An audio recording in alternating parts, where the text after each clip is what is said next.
Since Valentine's Day is just behind us, I'm hoping you bought your Valentine something red or something edible or something a different color for Valentine's Day.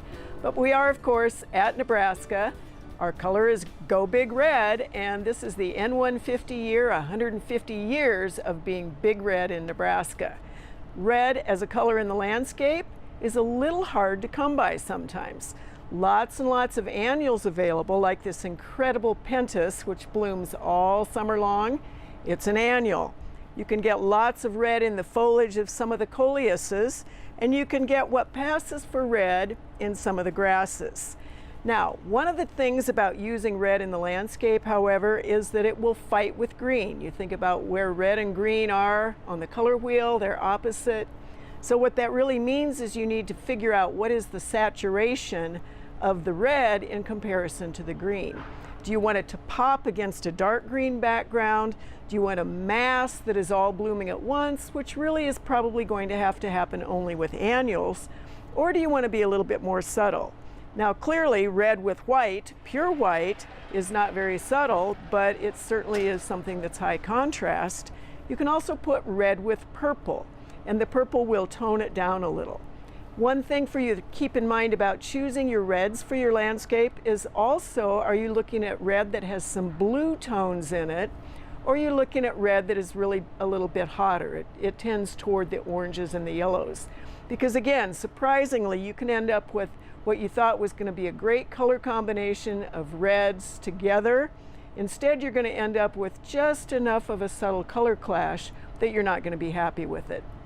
We do have a lot of perennials that are available that provide red in the landscape. Starting with our early American columbine, that native, we have some peonies that are red. You move through the growing season, we have a Monarda or bee balm, Jacob Klein, which is absolutely Go Big Red and stands in those wet spots in a rain garden or in a low place in your yard and attracts those pollinators.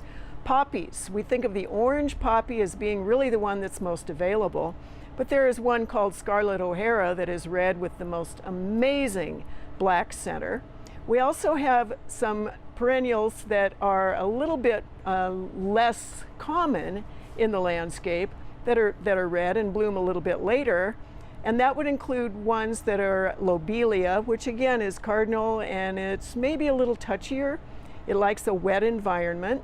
We of course also have the monster big hibiscus, and they're getting more and more red, deeper colors, bigger flowers, beautiful in the landscape and in your face when they are in flower. We have Gaillardia. If you choose wisely, you can choose Gaillardias for sort of a short-term perennial in the landscape. I haven't even really talked about daylilies because of course we have many daylilies that are in the deep shades of red. And of course, then we have that old standby, shrub roses. Be careful with the shrub roses if you are going after red consistently, because again, what you're going to look at is how much red against the green. Make sure you choose wisely for shrub roses that really want to live in Nebraska and survive the winters. But there is really no good reason, other than not thinking about Go Big Red, to not use red in your landscape.